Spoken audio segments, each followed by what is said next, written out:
चांद पर मिला ऐसा खजाना कि भारत अब बन जाएगा विश्वगुरु। अमेरिका और चीन भी हिंदुस्तान से मांगेंगे भीख। पहले ऑक्सीजन और अब प्रज्ञान ने चांद में खोज ली बहती हुई नदी। तस्वीर देखते इसरो ने तैयार किया सूर्य मिशन। चंद्रमा पर इंसानी बस्ती पर खुलासा, चांद की सतह पर मिल गया खजाना ही खजाना। देखकर पागल हो गई दुनिया। चांद से प्रज्ञान ने ऐसी तस्वीर भेजी है जिसे देखकर इसरो के बड़े बड़े वैज्ञानिक भी हैरान रह गए। जो काम आज तक नासा के वैज्ञानिक नहीं कर पाए उसे इसरो ने कर दिया है। चांद के दक्षिणी ध्रुव पर भारत का विक्रम लैंडर अंगद की तरह पांव जमा कर खड़ा है और प्रज्ञान रोवर चांद पर बहुत ही चालाकी से आगे बढ़ रहा है।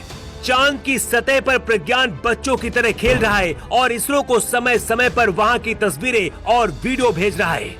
इस बात का भी सबूत मिल गया है कि चांद पर इंसानों की बस्तियां भी हैं। तो ये लोग कहां हैं और कौन है जो चांद पर छुपकर बैठे हैं, इसकी खोज भी अब प्रज्ञान कर रहा है। चांद के जिस हिस्से में विक्रम और प्रज्ञान है वो विशाल खड्डों वाला इलाका है, लेकिन इसमें खजाना भरा हुआ है। ये खजाना मिलते ही भारत दुनिया का सबसे अमीर देश बन जाएगा और इसके साथ ही विश्व गुरु भी बन जाएगा। अमेरिका, चीन सहित दुनिया भर के बड़े बड़े देश इस खबर को सुनकर सदमे में आ गए हैं। लेकिन ये खजाना क्या है जानकर आपके भी होश उड़ जाएंगे, क्योंकि ये सोना, चांदी और हीरे से भी ज्यादा कीमती है। चंद्रमा पर मौजूद प्रज्ञान रोवर ने बताया है कि चांद पर oxygen, sulphur, iron, nickel, chromium, titanium, manganese और सिलिकॉन मौजूद है। चांद पर ऑक्सीजन के मिलने से पानी की संभावना से इनकार नहीं किया जा सकता है। इसके साथ ही आयरन का मिलना इस बात की तरफ इशारा कर रहा है कि धरती पर जब ये संसाधन पूरी तरह से खत्म हो जाएंगे तो चांद आगे चलकर इंसानी जरूरतों को पूरी कर सकता है। इसके साथ ही सिलिकॉन, टाइटेनियम की मौजूदगी इंसानों के लिए अच्छी खबर है। मसलन धरती पर जब इन रिसोर्स का दोहन हो चुका होगा तो हमारे पास दूसरे विकल्प भी होंगे। ये खोज ऐसी है जिसने भारत को दुनिया के सामने सबसे आगे खड़ा कर दिया है। ऑक्सीजन के बाद अगर पानी भी मिल गया तो चांद पर सबसे पहले भारत का कब्जा होगा।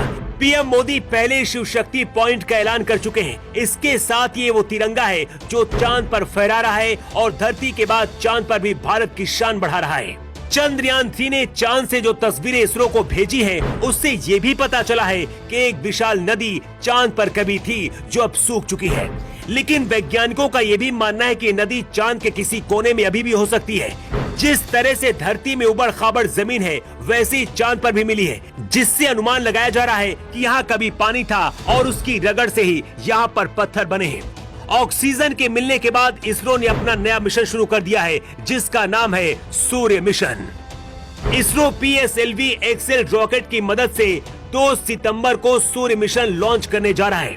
लॉन्चिंग के ठीक 127 दिन बाद ये अपने पॉइंट L1 तक पहुंचेगा। इस पॉइंट पर पहुंचने के बाद आदित्य L1 बेहद अहम डेटा भेजना शुरू कर देगा। सूर्य मिशन 2 सितंबर को सुबह 11:50 पर आंध्र प्रदेश के श्रीहरिकोटा स्पेस स्टेशन से लॉन्च किया जाएगा।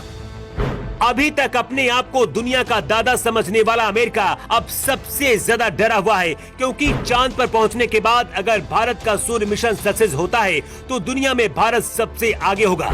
चांद पर ऑक्सीजन मिलने के बाद अब प्रज्ञान हाइड्रोजन की खोज कर रहा है, क्योंकि अगर हाइड्रोजन मिल गया तो पानी होने की संभावना चांद पर 99% बढ़ जाएगी। इसके साथ ही अगर नहीं होगा पानी तो ऑक्सीजन और हाइड्रोजन से पानी बनाया जा सकेगा। चंद्रयान ने जो सबूत चांद से भेजे हैं उससे वैज्ञानिक दावा कर रहे हैं कि चांद पर पहले से ही इंसानी बस्तियां मौजूद हैं। इन बस्तियों में एलियंस भी हो सकते हैं।